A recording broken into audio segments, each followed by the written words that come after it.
All right, so maybe you've seen one of these guys out and about flying over a field. This is where we are today. This is where we were 5 or 6 years ago.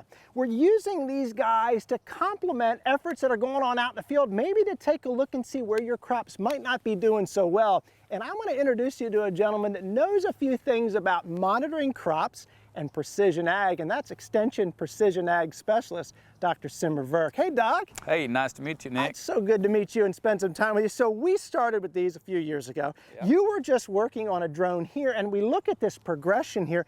Talk to me for the folks at home that might be saying, look, this is the new buzz. This is the new thing. I want to get on board this train. Why should I consider a drone? If I am considering it, why should I consider that as a complement to what I'm doing on my farm? These drones, the early ons, we only had cameras on it, whether it's a visual camera or we got a multispectral camera on that. But those were meant more for scouting operations where you can go take pictures of your field, find areas that may not be doing well. And those really kind of the drones find their niche in a way where a lot of crop consultants are using it for crop scouting or plant stand counts in the season to look for issues. So those really kind of complement the work they're doing to make better crop management decisions. And just imagine that you're at the edge of a field with your truck looking out. You don't know what's going on the backside. So that drone and that camera can help. What if you find something that's going wrong? How could one of these guys then help with that? So that's a perfect example, and that's why I said crop scouting is probably one of the most or basic applications widely used for some of these drones, is because when we do any type of crop scouting manually, especially in large fields, like you said, we're gonna pull the truck right next to the border of the field, walk maybe 50 or 100 feet in, look at something, but you can't make a decision for the whole field just because you're seeing something here. So that's where you are.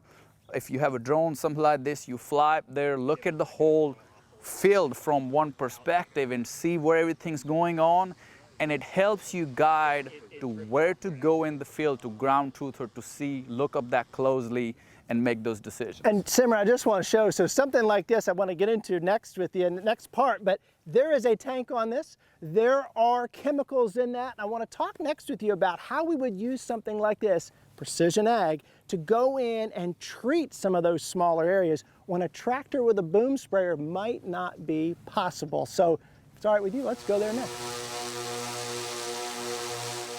Well, isn't that cool? Look at that shot there, looking over a field, a drone out target spraying some particular areas that need special attention. And now back on the ground, here you are looking at this drone, and I gotta tell you, Simmer, I don't want a drone on and on this, but I don't see a camera.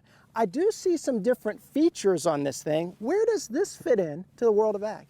Yeah, so for sure, like you said, you know, this is not just what we saw earlier, a small drone with a camera or anything. We see a lot of additional components. So this is probably the newest technology on the drone side of the things, where now we have a spray tank, a lot bigger battery than what we saw earlier. There are some pumps on the back here. You see all these lines feeding to, you know, the nozzles on the drone. So what we call this is spray drone, you know, where now we're not just using a camera for taking pictures or scouting like that. We actually have the capacity here to put do pesticide applications with it. And there's that word precision. So if I've got 300 acres of corn, you're saying it's probably not best to take this guy out to do all that spraying. But if I've got blueberries, if I've got grapes, a specialty crop like that, that's got a little issue in this one area, this is the guy to use? Yeah, so for what it's good at, you know, what it's fit at right now is this is also kind of as touted as a spot spray application, but also really good fit for small acreage crop, specialty crop applications, you know. Back to your point on like a 300 acre field, you could still use it for a spot spray, because if out of your big field there's only a 5 acre patch or a small, even a ½ acre patch, you know, you can take and do a spot spray. That's a perfect fit for it. But then when it comes down to small acreage, again, specialty crops, you know, you have only 5 acres of that land. This is a great tool, you know, to do when you can't get your ground sprayer out or you can't do any other aerial application. Well, Doc, a lot of cool technology today, no doubt. And if I'm sitting at home watching this and looking at this technology and going, I want one of those, what would your advice be? Yeah, for sure. So that's what we've been kind of doing past year or so learning about the technology, but also learning about, what a grower should know or what someone should know before investing in it. So one of the biggest thing is, you got to follow the rules and regulations. There's some strict rules and regulations that kind of falls under the FAA. So you got to make sure you're meeting all those, especially when we're applying pesticides with an aerial applicator, right? Absolutely. And then anybody wanting to do spray applications on their farm also needs to be aware about, because we got all this research on ground sprayers from last 20, 30 or more years. And these platforms are so new that we know little about how they spray, right? The product you're spraying, how big is your swath, what water volume to use, is the product going to be even effective when you were using to spray with it? Concentration of it, right? So all those things, the biggest one is don't just go and buy it as a toy to fly.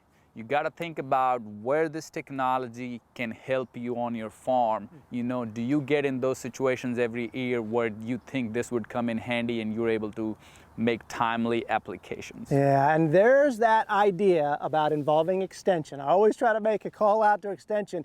Get in touch with that local county extension agent where you are. Ask some of those questions. And Doc, got to thank you for today. Hey, no, thanks for having me. It's been a pleasure. I really appreciate this, and the compliments of this technology to what's going on in the farm are huge. Well, while you're online looking at other YouTube videos of these things, because I know you're intrigued, check out the Farm Monitor Facebook page and the Ranger Nick Facebook page. And until next time, I'm Ranger Nick, reminding you that enthusiasm is contagious. So pass it on. Y'all, thanks so much for watching. We'll see you right back here again this time next month. See ya.